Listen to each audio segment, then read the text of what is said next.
জয়গুরু। আজ শুনুন আচার্যদেবের নারীদের উদ্দেশ্যে বলা কয়েকটি মূল্যবান কথা। হয়তো এই কথাগুলোর মধ্যেই লুকিয়ে আছে জীবনের এক গভীর শিক্ষা। অল্প বয়সী ও অবিবাহিত মেয়েদের উদ্দেশ্যে পরম পূজ্যপাদ শ্রী শ্রী আচার্যদেব কিছু কথা বলেছেন। আজ এই ভিডিওর মাধ্যমে আমি সেগুলোই তুলে ধরব। সাধারণত মেয়েদের বড় হলেই নির্দিষ্ট বয়সে বিয়ে দেওয়ার প্রস্তুতি শুরু হয়ে যায়। বিয়ে দিতেই হবে, কিন্তু তার আগে মেয়েদেরকে পড়াশুনো করে স্বাবলম্বী হতে হবে। এমন কিছু শিখতে হবে যাতে কোনো সময় যদি বিবাহিত জীবনে কোনো সমস্যার সম্মুখীন হতে হয়, নিজের এবং নিজের বাচ্চার দায়িত্ব যেন সে নিতে পারে।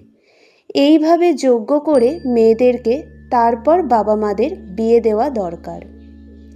বিয়ের আগে একটা কাজ করার দক্ষতা অর্জন করা দরকার, যাতে দরকার পড়লে আমি সব কিছু সামলে নিতে পারি।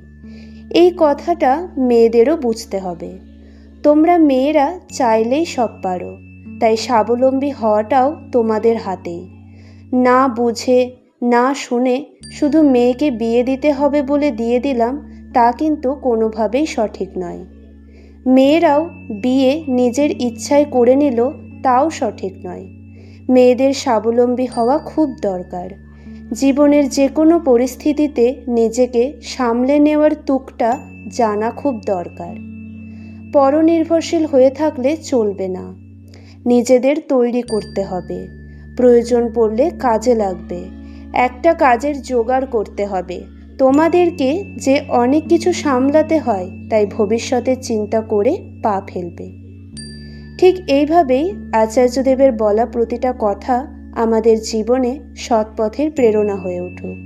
সবাই ভালো থাকুন। জয় গুরু।